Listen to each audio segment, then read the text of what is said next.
Pada video sebelumnya saya sudah mengajarkan kepada Anda bagaimana kita membuat satu program lengkap dari machine learning. Dalam hal ini kita buat program dari artificial neural network. Dan kita buat untuk mengklasifikasikan orang yang diabetes atau yang tidak diabetes dari satu suku di Indian.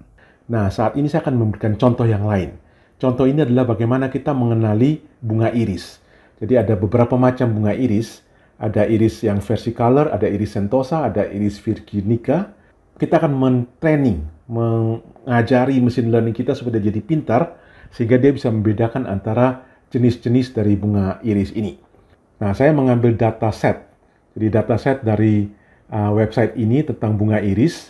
Ini website ini cukup bagus untuk Anda belajar machine learning. Jadi di sini ada banyak sekali dataset yang bisa Anda ambil untuk Anda bisa mengembangkan machine learning Anda. Dan kali ini saya mengambil data tentang bunga iris ini.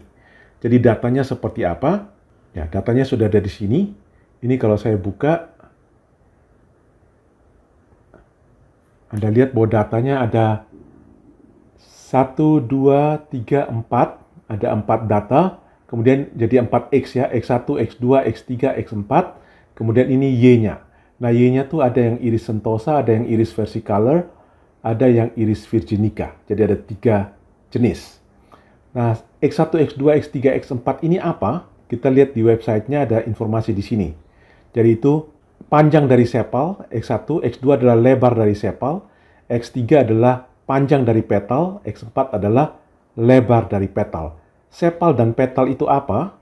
Jadi ini sepalnya, bunga iris itu bentuknya seperti ini sepalnya panjang dan lebar, ini petalnya. Jadi ini petal, panjang dan lebar.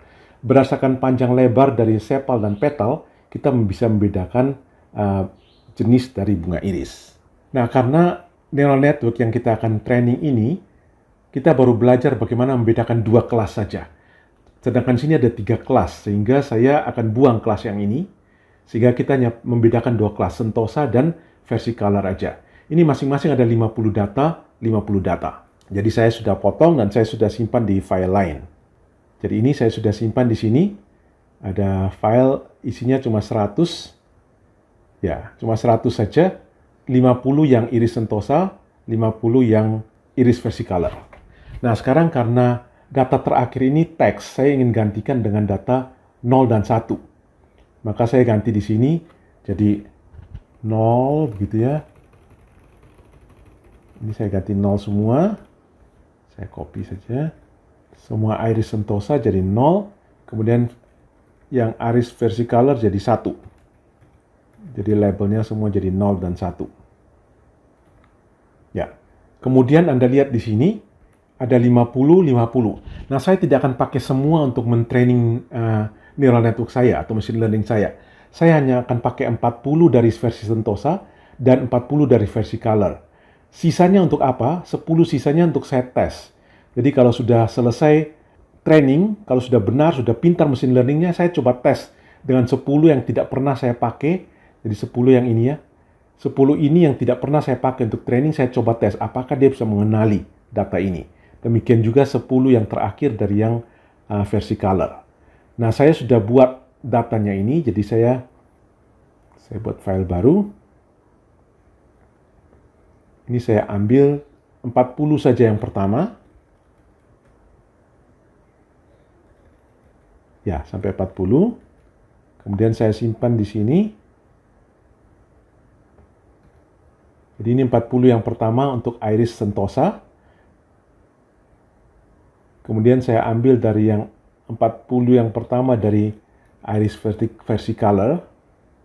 Jadi sampai yang ke 90 saja. Oke, ini saya pindahkan ke sini. Oke, ini akan saya pakai sebagai untuk train. Saya save saja file, save as. Ini saya akan save sebagai file iris train. Ini karena saya sudah buat, saya sudah punya. Harusnya kalau belum ada, saya buat seperti itu. Jadi untuk training, dan saya pakai format CSV. CSV yang ini, comma delimited. Jadi dibatasi dengan koma. Ini saya save. Nah, saya tidak klik lagi karena saya sudah punya. Sehingga di sini saya sudah punya file CSV iris test dan iris train. Iris train ini berisi 40 sentosa, 40 dari virgin color, Di sini 10 Sentosa, 10 dari Versicolor. Versicolor ya. Jadi ini akan saya pakai untuk training machine learning saya, training neural network saya. Sekarang kita akan masuk ke program Python. Saya akan buka dengan menggunakan terminal. Jadi di sini, ya saya pakai terminal ini. Anda bisa pakai Anaconda. Saya kebetulan biasanya pakai terminal Python -m notebook. Nah, ini sudah terbuka. Saya pergi ke direktori yang tempat saya akan program. Oke, di sini saya akan buat program yang baru. New. Nah, saya sudah siap untuk memulai program saya. Jadi yang pertama seperti yang kita lakukan dalam program sebelumnya, kita import NumPy, library NumPy, dan untuk NumPy untuk load text. Ini saya jalankan. Kemudian berikutnya adalah saya membaca dataset. Jadi dataset dari file tadi iristrain.csv, delimiter koma, karena artinya data-data itu dibatasi oleh tanda koma. Saya baca, Anda ingat yang pertama sampai dan yang keempat itu X-nya. Jadi Anda ingat sini 1, 2, 3, 4 itu X-nya, yang ini Y-nya. Jadi cara tulisnya, kalau di Python, kolom yang pertama itu disebut kolom 0. Jadi kolom 0, 1, 2, 3. Jadi kita tulis 0.24 artinya 0 sampai lebih kecil dari 4. Jadi 0, 1, 2, 3. 0, 1, 2, 3. Kemudian ini kolom 4 untuk Y. Jadi Y kita ambil dari kolom 4. Kemudian, kenapa kita harus transpose seperti yang saya jelaskan dalam video sebelumnya? Kalau di dataset ini, datanya adalah jumlah baris ini adalah jumlah data, jadi ini kasusnya ada 80 data, 80 kali 4. Nah, kita harus transpose supaya menjadi 4 kali 80, karena sesuai dengan inputnya ada 4 macam data. Sehingga kita transpose. Sama juga untuk Y, ini 80 kali 1, kita harus transpose jadi 1 kali 80. Dan ini prosesnya kita transpose X dan kita transpose Y. Nah, ini untuk apa? Anda masih ingat harusnya, ini untuk kita memastikan bahwa bentuknya itu bentuk matriks. Saya coba jalankan ini. Anda lihat kalau saya tidak melakukan yang ini, saya tidak melakukan yang reshape, maka yang terjadi kalau kita lihat Y shape,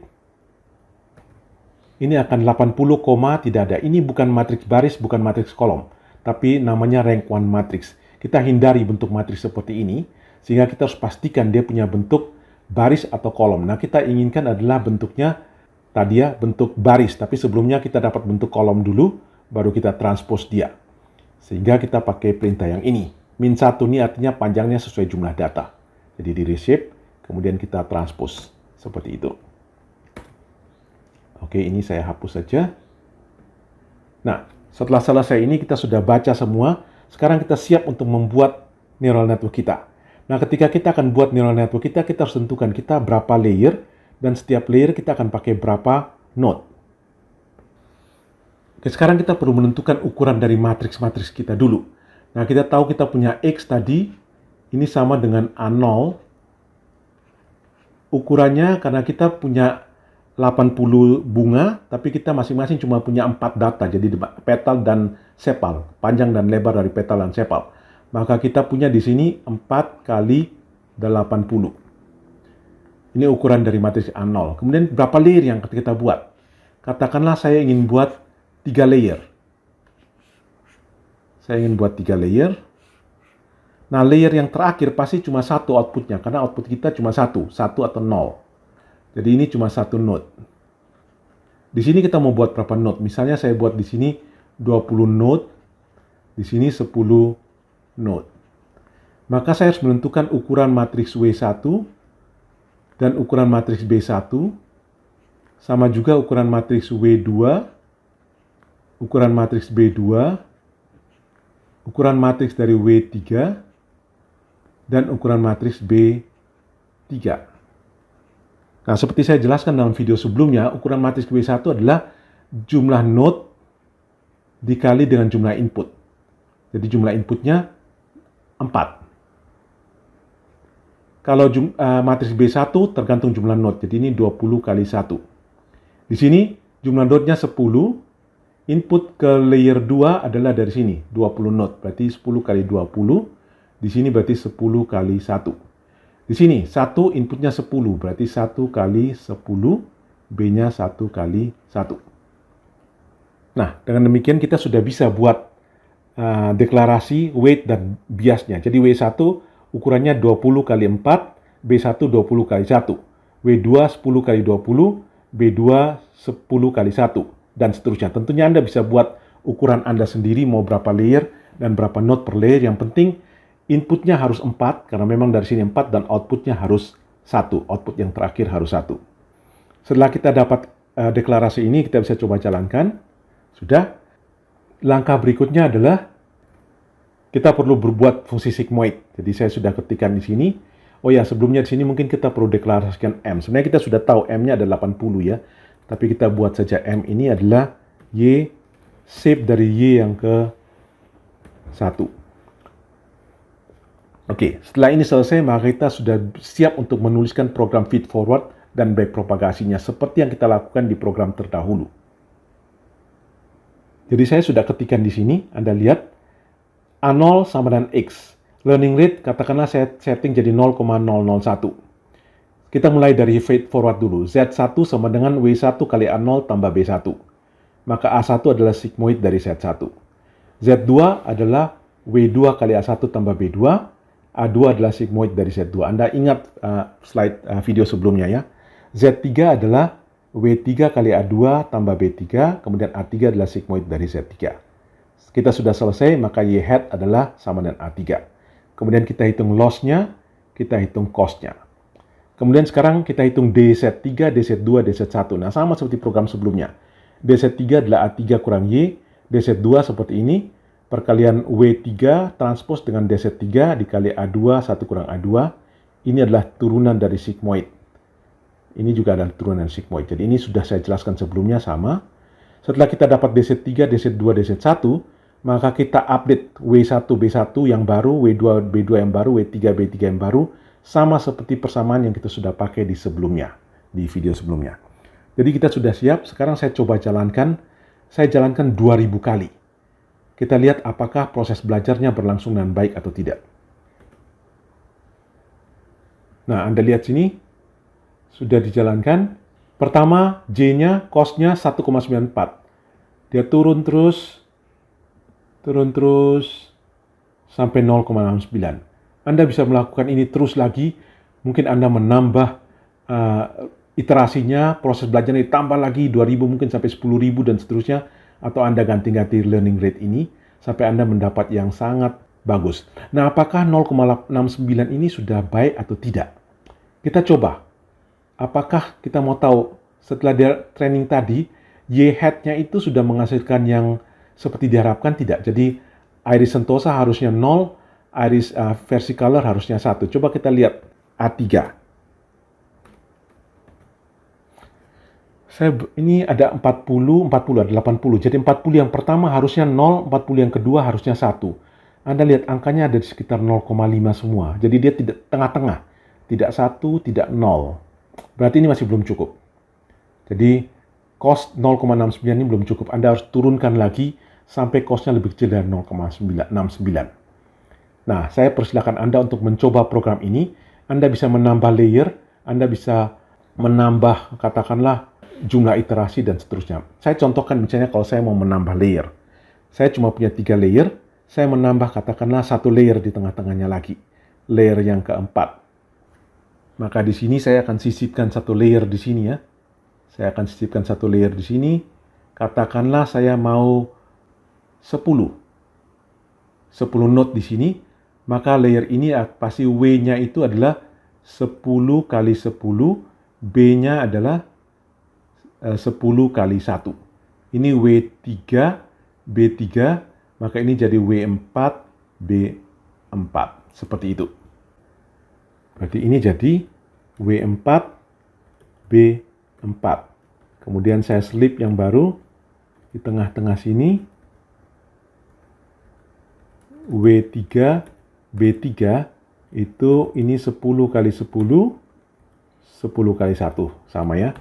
Oke, saya sudah deklarasikan W-nya. Sekarang di sini saya perlu tambah proses. Jadi Z1 jadi keluar A1, keluar A2, keluar A3. Sebelumnya di sini saya harus tambahkan sesuatu di sini. Jadi saya sisipkan di sini. Z3, A3. Ini datang dari W3 kali A2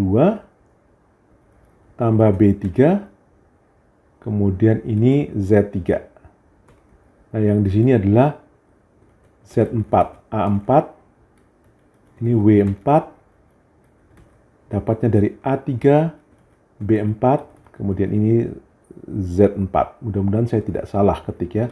Maka Y hat adalah A4. Saya hitung seperti ini. D set, saya perlu D set 4 berarti ya.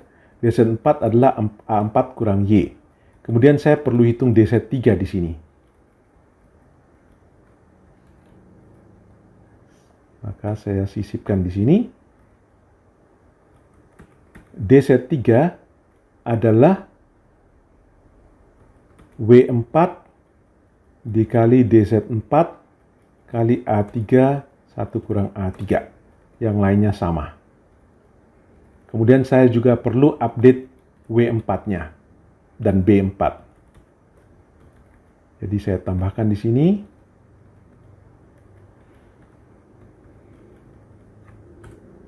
W4, B4 adalah ini DZ4 dikali 3. Oke, mudah-mudahan seperti itu, saya tidak salah lagi. Maka kita sudah siap untuk jalankan. Jadi yang di atas tidak ada masalah. Ini saya perlu jalankan ulang. Kemudian ini sekarang saya jalankan. Nah, Anda lihat proses learningnya sudah berlangsung. Errornya, oke, masih sekitar 0,69. Sekarang kita lihat outputnya, kita lihat A4. Nah, kita lihat A4 di sini, ya masih sekitar 0,5 juga. Jadi proses learning sudah berjalan, Anda lihat, J-nya makin lama makin kecil, tapi masih belum cukup kecil.